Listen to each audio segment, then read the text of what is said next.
Good morning, Knox Consortium. It's Father Brandimarti joining you again, this time looking a little bit different. I am in the Army.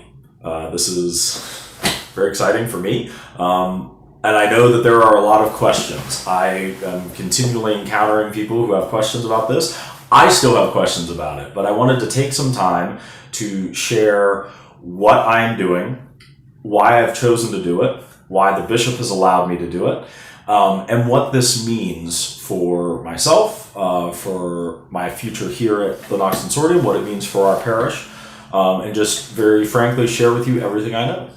So, in addition to being a priest, I am now a chaplain, first lieutenant in the United States Army National Guard for the state of Ohio. I am a fully sworn in and fledged military officer, serving the state of Ohio under the command of Governor DeWine, and serving the United States should I be mobilized or deployed under the command of President Biden.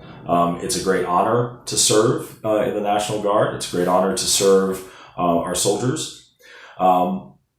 I am currently assigned to the Joint Forces Headquarters for the Ohio Army National Guard. This is the staff of the Adjutant General, who is a Major General, 2 stars, who is in charge of the entire State Defense Force for the state of Ohio. So that's the Army National Guard, the Air National Guard, and our State Defense Forces, which include a land component, the Ohio Naval Militia, as well as a cyber defense force, all of whom are volunteers. My job at this point is to advise the state chaplain on the care of the Catholic soldiers and airmen in the state National Guard. So we have approximately 16,000 soldiers in the Ohio Army National Guard, and approximately 3,500 to 4,000 of them profess the Catholic faith of varying degrees of practice. So this is the largest single denomination within the Guard. There has not been a Catholic chaplain in the Army National Guard side since the mid-1990s. So for about 25 years, there has not been a Catholic chaplain to serve their needs. So it's an area of concern. The state chaplain has been attempting to get a Catholic chaplain for the Army National Guard for many, many years. And just so providentially worked out that I am here, I have a desire, and this is where we're at. So that is what I'm doing. Let me explain why I'm doing it. So first and foremost, I've always wanted to serve our nation. Before I wanted to be a priest, I wanted to be in the military. I wanted to be in the United States Navy for many, many years. I actually applied. My first choice of college was the Virginia Military Institute under a naval scholarship to become a naval officer. For a wide variety of reasons, that did not work out. And as many of you know, I put on a great deal of weight after that. I was always a big guy, but I got much, much heavier. So when I became a priest, I never imagined, or when I was in seminary, I never imagined the possibility of being a chaplain because, to be frank, there was 400 pounds of me that said I couldn't do that. After I lost a great deal of weight, there was a opening and a possibility for me to serve as a Air National Guard chaplain. And this is what I started to pursue. Our previous bishop, Bishop Campbell, our bishops have always been very generous with the military. So as of this breath, there are 5 priests, There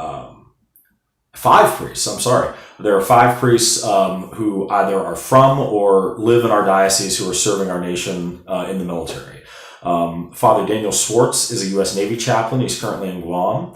My classmate, Father Chris Yackel, is a U.S. Air Force chaplain who is currently in Washington, D.C. Both of them are full-time. That is their only job and only assignment. There is Father Hilary Ike, who is a Army Reserve chaplain. That is a part-time job. He also works at our tribunal downtown, and he is a parochial vicar of St. Elizabeth Parish in Columbus. Then there's myself, parochial vicar here at Knox County for the Army National Guard, which is different from the Army Reserve. Also a part-time job, and I'll talk more about what that means in a moment. And then finally, we just received a new priest, Father Pitzik, who is a biblical scholar. He is from the Archdiocese of Spokane, Washington. The Diocese of Spokane, Washington. And he is a Air Force National Guard chaplain. He is assigned to the Pontifical College Josephinum, where our seminarians go to study to be priests. So many of you remember Kevin Girardi. He is currently in biblical classes with Father, and he is also serving. He's not a member of our diocese, but he lives in our diocese, and he's serving the state of Ohio in the Air National Guard, which is the air component of our state defense force. So, why is this important? Chaplains are absolutely vital to the morale and well-being of our soldiers, our sailors, our airmen, our Marines, our guardians, our Coast Guardsmen, those who serve in the National Guard. It is, as many of you know, because there is a large community of veterans, large community of family who have active service members. It is a very difficult job to be in the military. It does not matter if you are a Navy SEAL or if you are a postal clerk. The military and everything in between. The military is a very, very difficult job. It can be very rewarding, but it is a massive sacrifice. It is relatively low pay for the job that you do. You are always at work. You can always be called upon. And frankly, you are always putting your life in danger. They could mobilize me tomorrow, and they could mobilize any member of the National Guard tomorrow. And they could send us to, if there's a war, we're up, we're out. They could, if you're on a ship, that ship could be in harm's way instantly. We all remember the USS Cole bombing in the year 2000. USS Cole was, refilling its vegetables, and it was had a bomb explode. It's a dangerous line of work. There's great personal stress. There's the risk of life, the risk of limb, and in order to maintain the mental and spiritual well-being, it's absolutely necessary that there are people watching out for that. As a chaplain, my job is to be with specifically our soldiers, but everybody who's serving, and to talk to them, to be with them, to give them hope and encouragement. My job will be to advise my commanding officer on the morale and well-being of our troops, being able to assist him in making decisions as to how best to care for them. In addition, I'll also be there to advise on the morality of specific actions. Is this battle that we're going to do and how we're going to do it, is it moral? Is it able to be defended under the laws of warfare, under the rules of engagement that our military sets down, on general morality principles? Are we doing the right thing? And being able to advise on that is a key aspect of this job. Finally, in addition to, primarily I'm there to serve our Catholic troops, especially because they are such a large percentage and there's nobody else to bring them the sacraments. But in addition, I will also be there to serve any soldier of any faith, never compromising my own beliefs as a Catholic priest, but assisting them in finding their path to God and finding their path to what it means to be a soldier.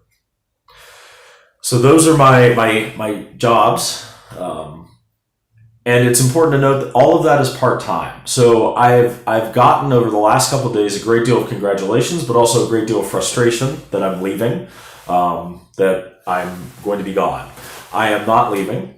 Like all members of the National Guard, I am a citizen soldier, and I am a citizen before I'm a soldier.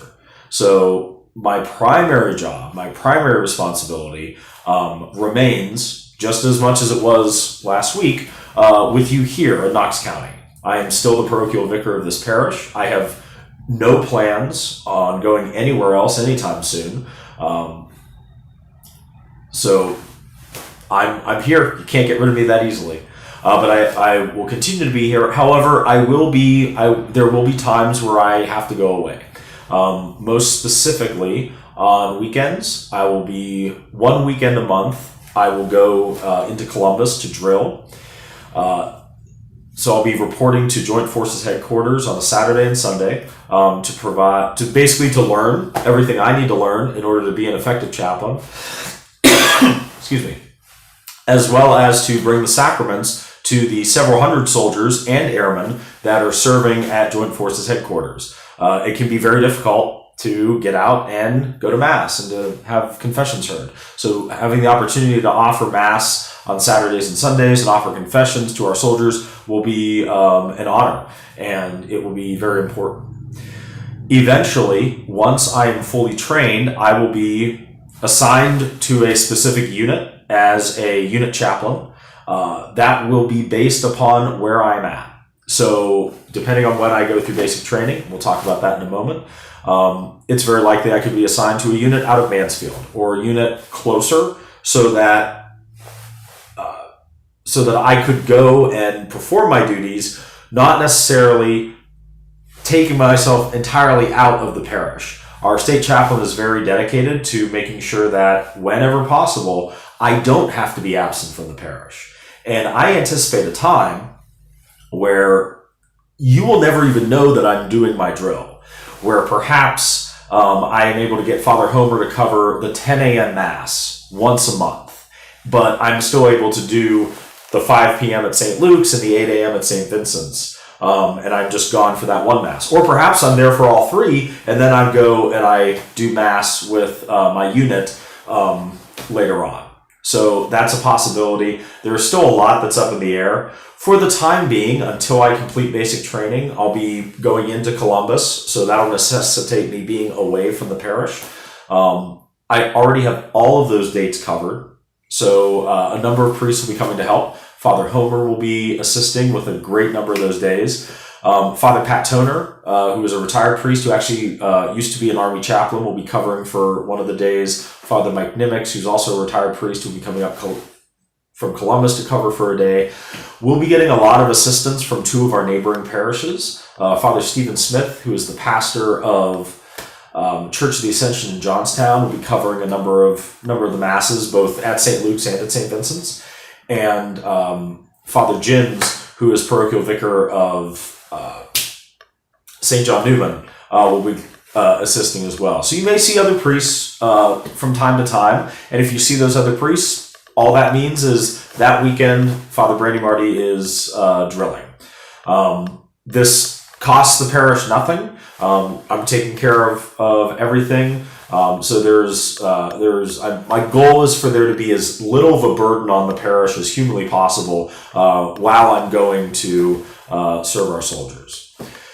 There are still some unknowns, and there are some things that we are working through. So as I said, all of this is for now. I will have to go to basic training. The basic training is called Chabalic, Chaplain's Basic Officer Leadership Course. It is a roughly 4.5 month course that I will take all at once in Fort Jackson, South Carolina.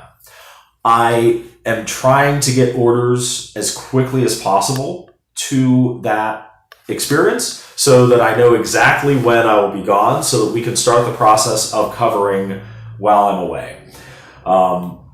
But I will be very direct. That is 4.5 months. And frankly, we are far away. Knox County is an hour away from Columbus, and most of our retired priests live in Columbus.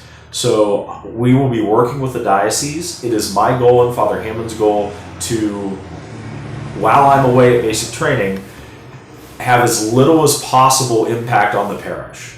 However, it may be necessary to adjust the Mass schedule. It may be necessary to adjust the weekday or even the weekend Mass schedule. We still do not know. The two dates that are possible for me to go away would be at the beginning of January, and I would be gone through the middle of May. And then the other possibility is I would go away the middle of May, and I would be gone until possibly the middle of September. We are still, as I said, as of this morning, I was hoping that I would have those orders by today so that I could share with you exactly when I'd be gone, but I do not have that yet. As soon as I know, you will know. It will not be secret information. And I share that because it's important that you know that this is temporary. This is not me leaving. It's not me being reassigned. It's simply me going through the basic training. What that means afterwards, I do not know. But that is where we are at as of this breath. So basically, just to recap, I will still be here 1 weekend a month. I'll be away, and then of course with the National Guard, there's 2 weeks a year of training. So I would go away for that. I've already missed that for this year. They do their annual training in the summer, so we don't have to worry about that for at least a year. But I will have to go away for basic training at some point. As soon as I know those dates, you will know. This is everything that I can think to share with you right now. My goal is to give you as much information as possible so you understand what's happening, why it's happening, why I've chosen to do this, and why it's important. So I thank you in advance for your sacrifice. As I've said many times, this sacrifice is it's difficult for all of us. And I appreciate your willingness to bear these burdens and these difficulties so that our soldiers can have a priest. I ask that you pray for all the soldiers of the Army National Guard for the state of Ohio. I ask that you pray for me, that I can be a good servant, both of them and of you, and that I can do my best to make sure that I am taking on this role in addition to, not in place of, any of my duties to you. I will tell you that it is already tightening up my schedule. So I have prided myself on being available, and I still will do my very best to be available to you. It is going to get harder to get a hold of me, and I apologize for that. I will still do my best to answer your phone calls as quickly as possible, to answer your emails as quickly as possible. It may be more difficult for us to meet in person, just because of the constraints of my schedule and the hours in the day, but I will never stop doing my best to make sure that I am available to you for anything that I can reasonably do. I'm praying for all of you. Please pray for me. May God bless you, and have a wonderful day.